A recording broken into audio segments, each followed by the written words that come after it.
Hi, and welcome to episode 4 of Meeples on Meeples. My name is Brian. I'm Patrick. Andrew. Ian. And if you've been following us on Twitter or Facebook, you know that our game of the week recently was Formula D.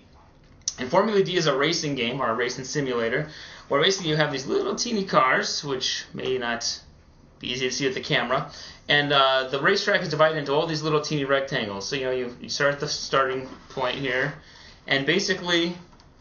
They're really hard to see on audio, too. Yeah, if you're listening to this, good luck. But basically what it is, it's a dice rolling game for movement, but the skill and strategy comes in that you roll a certain die depending on what gear you're in. So you start off in first gear, which would be your little gearbox here. You can actually move the stick shift around, which is kind of a nice little touch. And you start off in first gear, so you roll just this die, which is going to get you a 1 or a 2. And then you can shift up, and you can slowly get to, a die that goes from 2 to 4, and then in third gear it can go up to 8 spaces. And basically you have to control that when you get to turns, because just to prevent you from going straight up to 6th gear in 6 turns and flying around the board, you have to stop at each one of the turns. If it's a minor curve, you just have to stop or end your turn one time in that curve to show that you're not going too fast, and so you wouldn't wipe out or crash. If you overshoot it, your car takes damage. We can get to that later. Some of the more tricky turns, such as over here, you have to stop 3 times during that. So you really have to control when you shift up, when you shift down, and you have to kind of plan ahead that way. And then, of course, keep track of where other cars are, because you can bump into other cars, get damaged that way or whatever. And that's kind of the game in a nutshell. I mean, it's simplistic, but there's just the right amount of strategy. A lot of cool dice, and the 30-sided die for 6th gear is awesome. The neat thing about the dice, too, is even though it uses 4-siders, 8-siders, 6-siders, 12-siders, 20-siders, and 30-sider? 30-sider. You don't have 30 numbers on it. The numbers repeat. For the 4-sider, you only have 2 numbers, 1s and 2s, and so it not only limits you by the sides it has, but it also has different ranges for each dice. So you can't, if you think I'm going to roll an 8-sided dice and only roll a 1 maybe and still take this corner as fast as I can, it won't work because the 8-sided dice doesn't have a 1 on it. It repeats some of the numbers and kind of makes you use that strategy. And then the gearbox kind of tells you, it lets you know, hey, if you're in 2nd gear, you can go 2 to 4 spaces. 3rd gear, you can go 4 to 8. So you know exactly, just by looking down at your gearbox, what you can do. So what do we want to start with first? I think I would like to start on strategy, because it seems that we have different strategies on this. The idea would be to stop once on a 1 curve, twice on a 2 curve, 3 times on a 3 curve. That seldom happens with our group. We kind of like to open up our throttles a little bit and put our pedal to the metal, and I believe we've lost several cars that way by trying to make it around. Because if you overshoot, you take tire damage. If you try to brake hard, you take brake damage, and that's what this spot, again, if you're listening to this podcast, tough luck. But there's tires, you have brake points, you have basically body damage you can take, and you move a little peg down the holes. Every time you take damage, you get down to 0. On tires, you just spin out and have to start over in 1st gear, so it slows you down, kind of like losing a turn, basically. But if you run out of body points, you die, you crash. Fiery explosion, mayhem, etc. So... Simulate. Or you just lay your car upside down on the track. and then push it over to the pit and watch us play there. It's gotten so bad for us that there's bets made by when certain people will be taking a curve. There will be dollar bills lying. Yeah. Should we demonstrate? It's mostly right around here. So you will not make it at this rate. You're already out of tire points on the 2nd, 3rd curve here. There's no way you're going to get past that. And then there's money. Right, it's mostly you out of tire points by the 1st, 2nd. But I never once have I crashed. How many times have you crashed, sir? Once. And I spun out last game a couple times. Well, okay. just the once. The last. And still won the game. And still ended up winning the game. So, legitimate strategy. Well, we don't suggest that. It is a legitimate strategy. These guys don't know what they're talking about. I obviously played this game twice, so I'm totally a veteran at this. And sadly, we never have gotten successfully to 6th gear. I did the last game, but it's always at the end. It's usually in this big stretch here is when you can get to it, or if you made your stop early here, and then who cares because you have to cross the finish line, I suppose. But you don't often get to 6th gear, which is too bad because this is so cool to roll. It's huge. One of the neat things about this is it can be multiple laps. We decided ahead of time. We thought we were going to do 2 laps. None of us made it. We decided to end it at 1 lap. There is a pit stop option on this where you can get your tire points back if you stop in there and slow down for your turn. So there is some options if you want to make it a longer game as well. The rulebook says 1, 2, 3. They're all acceptable. I like to do 2 because then the pit stop gets in. 3 can maybe get a bit long. If you take the game a little bit more serious, instead of trying to burn through things and try and outdo the other guy by 12 spaces, you could probably pull off 2 to 3 laps pretty easily. We have successfully. We did a 2-lap game. That was really close. One of the best games I think I've ever had on a board game. But it was so close. I believe that everybody pitted as well. I don't think anybody. No, he saved over. He didn't have to pit. He was way behind, and he caught up because we all had to pit. Yeah, you guys all pitted, and I was just putting around. I was like 13 spaces. Yeah, but when did you end? Where did you end at that game? I was second. Second, okay. Because remember you died. You ran. You crashed right here. It was either go big or go home. I passed, and then he came, and we all. Everybody was right. It was tight. And neck. Yeah, it was a really good game at the end. So there's things like that. Go ahead. I was thinking, should we talk about? We usually get to the component quality in these things. We want to hit that on this video, or you about to sneeze there? I was about to sneeze. Yeah. He's done. Oh, what about the reverse side? We haven't even talked about that. Let's start with the board is really pretty. Do we all agree on this? Yeah, the board is yes, it is very colorful and it is. And it's also laid out. It's vibrant. Sometimes with all the colors, these little teeny cars, which are also very colorful, can get lost on a bigger table like this if you sit far away from it. The other thing is it's like a 90s cartoon. Yeah, the map Speed is Racer, baby. Yeah, Speed Racer would be. The map is based on a grid. The grid is actually set out very easily to see. You can count off fairly easy on the grid. It tells you when you can move over, when you cannot. That's really well done as well. Yeah, we don't use the side numbers as much as we probably should. No. The rules for this side, when we finally ever get around to it, it's basically this is the street race side, and there are special rules where when you get to a certain part of the city, and I don't remember where it is, but like gangbangers, whatever, are taking pot shots at your cars. You have to like roll the die to see if you get hit and take damage that way, and I mean just all kinds of crazy rules. That come into play here. You got the tunnels or where the road splits and stuff too. Yeah, I mean it's just absolutely totally awesome. Where you get to little choke points and stuff. Looks like there's lots of damage over here to the pre-damage road. This probably is where you get shot at. Actually, now that I think about it. But it's double-sided, so it does come with 2 tracks, and there are several expansions which are expensive. But you can get 2 tracks per expansion, so I think there's 8 tracks at the moment. But there's also 2 sides of that card itself. Yeah, and then there's Street Racer. You can design your own car where you have more points in one area and less points in another, so you can like kind of tweak your car special. Really? We would probably want like more tire points if we played by those rules. It's very customizable. Can I tune my car to my own specs and you guys can tune yours to yours? We've never really played it that way, so I'd have to look at it a little more closely. You just say you have 40 points here, go. I don't know. It's they come with cards too that you can choose a racer that pre-made has a specific racers. name. Okay. But again, awesome artwork. The cars are really cool. I love the dashboard, so you never lose track of what gear you're in, and it just fits the theme.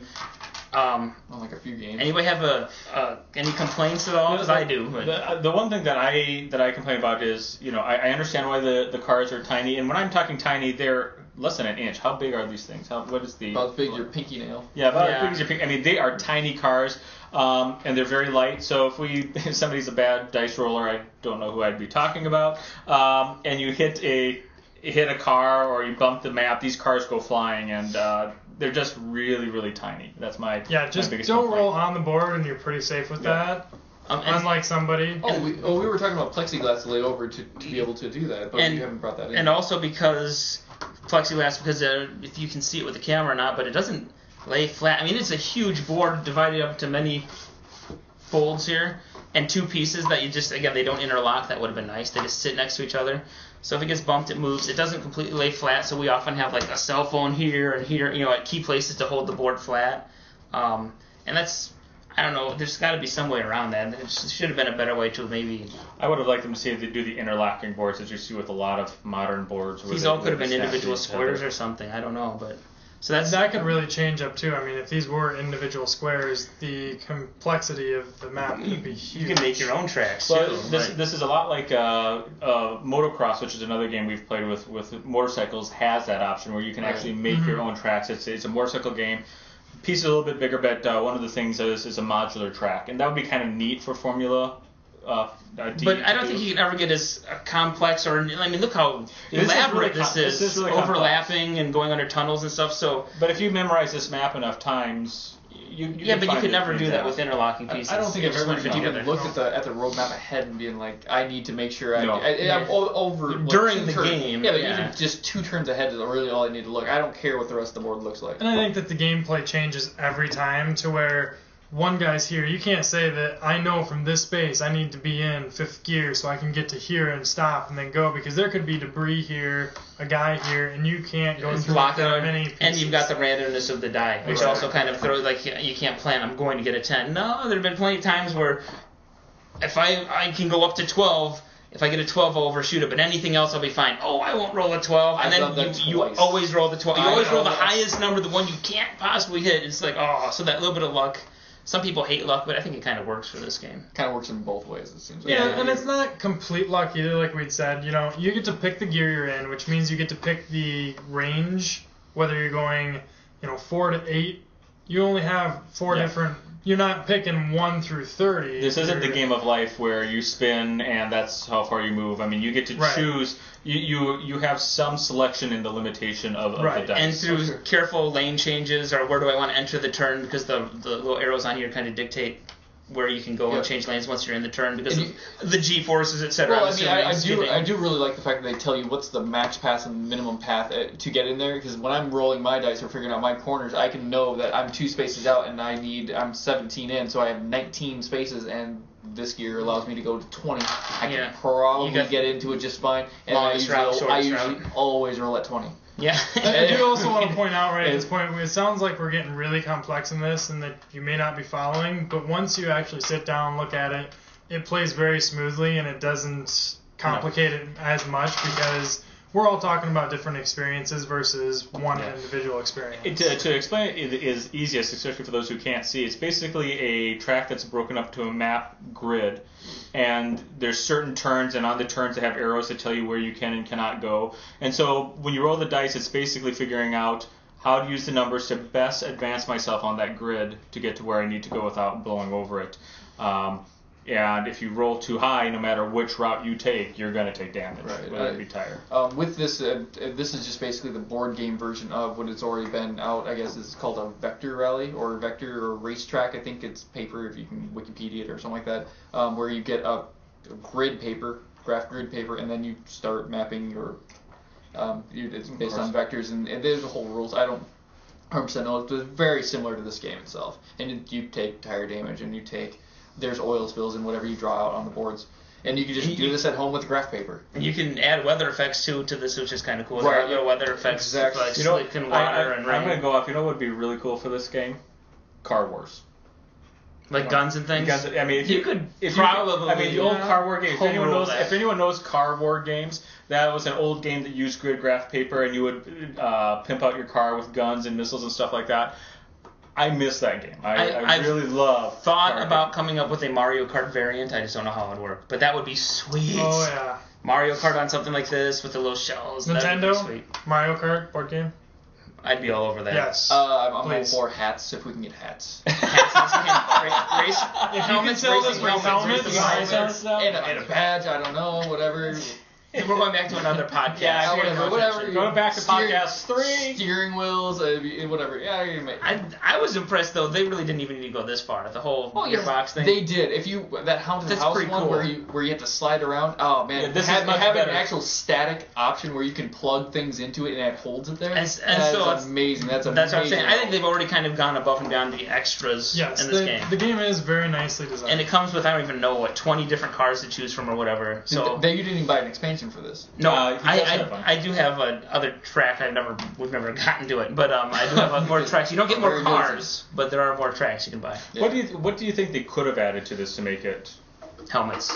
I think we're onto something with helmets. No. Helmets and how many maximum players can we have with this game? Yeah, this goes 2 to 10, but I'll tell you, I played a 2-player game. It's very non-eventful and boring. Right. We've never played with more than 5, I don't think. No. I don't know how well it would play with 10 either. I think you would. This is a game where you could just kind of sit around when it's not your turn, unless they end up right next to you, and then you can do damage. So, that 2 to 10. I don't think I'd want to be on the upper end or lower end of that. I would say 4 to 7, 8 would be the sweet spot. My biggest concern would be the same thing as yours on that 10th move.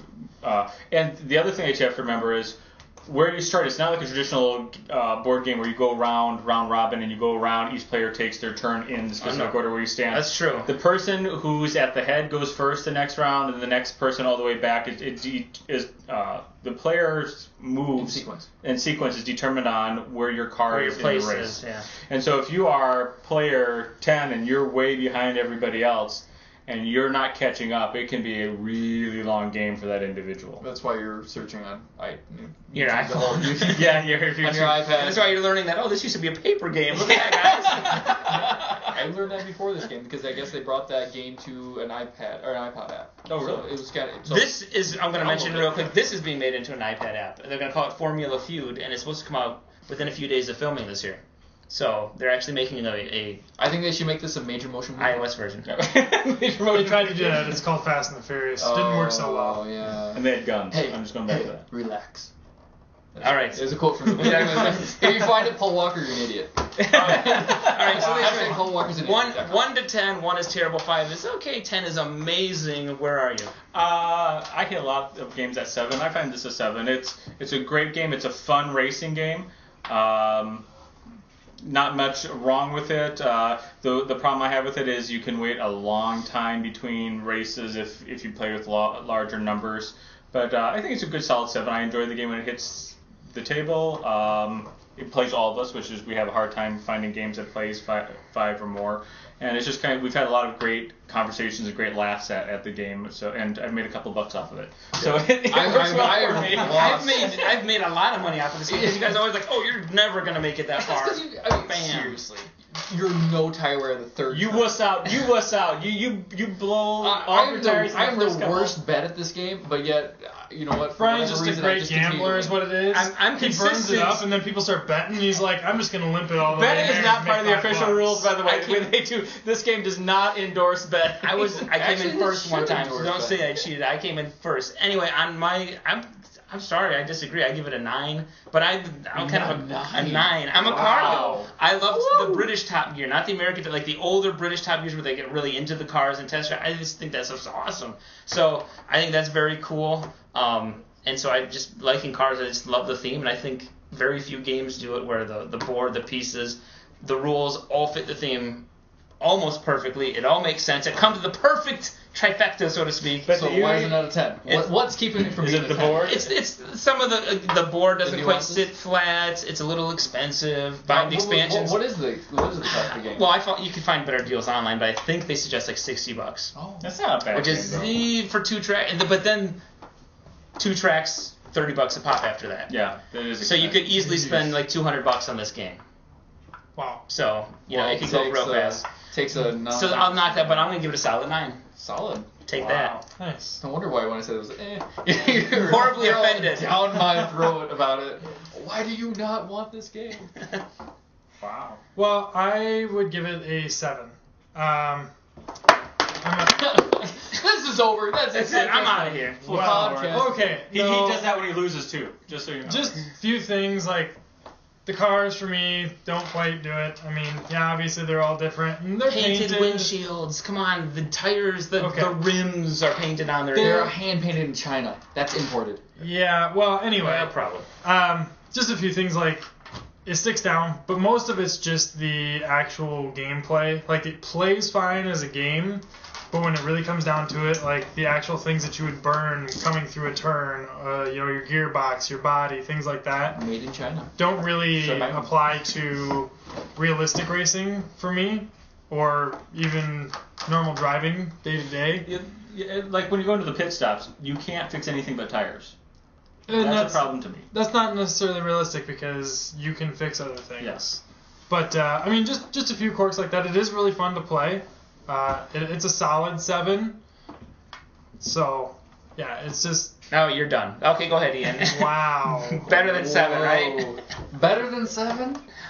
You know, I would give it a 7 the nuances that you're talking about, the board doesn't lay flat. But the actual, I mean, like even grabbing the box, it's just. It has one of. Let me see that. I think this has some of the best cover art ever. Are you getting paid by these guys? Okay, man, I'll put it down. Future expansions. No, check out that is some of the best artwork I've ever seen on a board game box. Well, but that is amazing. Beyond the actual quality of the actual stuff, it's neat. It's fun. It's just I can't get the 30 die. And that's annoying. I can't be in 6th gear the whole time, which is, I mean, but that's really, you can't go through some of these turns in. No, you couldn't, but 100 miles an hour, 200 miles an hour. It's not just an IndyCar turn game. Yeah. I mean, you want to be able to get to 6th gear because that's fun. It's fun to hit the big numbers.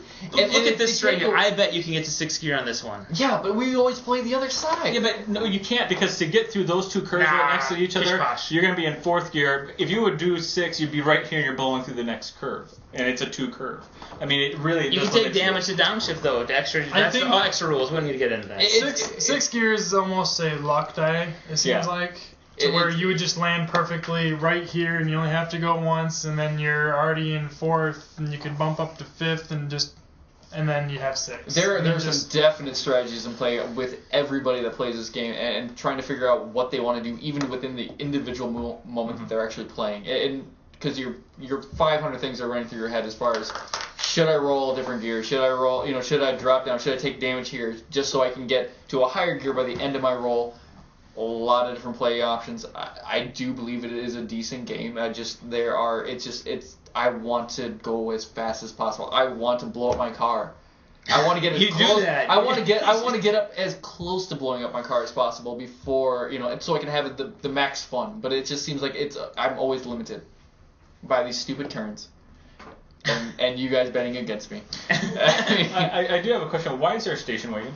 No, it's a hatch. It's not a station wagon. Oh, it's a street racing game. It's not. That's true. There's racing game. There's F1 and there's. Well, there's stock cars. There's both. There's racing and there's street racing. So they include 10 of each type of car. They're Forza, Gran Turismo type esque.